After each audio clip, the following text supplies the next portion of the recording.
समर्पित भावना असली पाहिजे. का म्हणजे जग आता खूप मोठा विचारवंत आहे.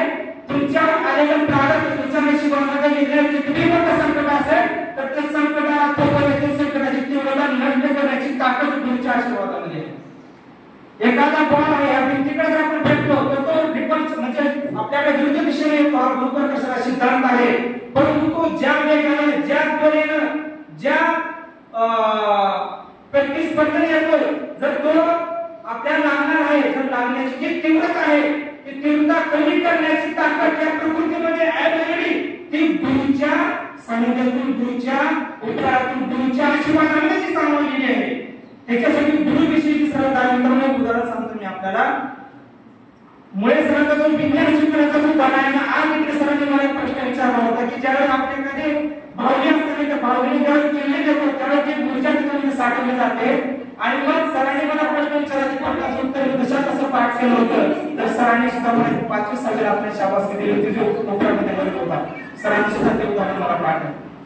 आणि बलकर सरांचा इंग्रजीचा जो विषय आहे तो मला सर्वात आवडता विषय आणि शब्दार्थ जे आहे की शब्दार्थ पाठ करणे उद्या सर कोणता धडा शिकवणार आहे आणि सर आल्यानंतर धडा सुरुवात करत असताना मीन्स हा जो शब्द आहे तो आज इकडे आपल्या सगळ्यांच्या कानामध्ये आणि सगळ्यांच्या हृदयामध्ये शिकवत असताना सर मी म्हणजे प्रत्येक गोष्टीचा अर्थ कसा आहे याची सुरुवात सरांनी मीन्स सांगता सरांनी केवळ धडा नका तर जीवनाचा अर्थ सुद्धा आमच्या सरांनी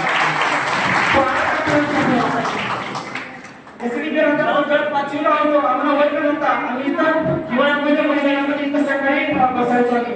सर आम्हाला विज्ञान शिकवायचे आणि सर टीचर होते आणि विज्ञानाचा धडा शिकवत असताना जमिनीची धूळ किंवा सजीवाची लक्षणं सर माझा मित्र माझा सुलभ भाऊ पण आमच्याकडून अतिशय पाठ करून घेणं सरांचा तास जो आहे हाजरी 25 नंबर होता. सर अतिशय जाणीवपूर्वक आमच्याकडे लक्ष देऊन सरांचा जो अभ्यास घेतला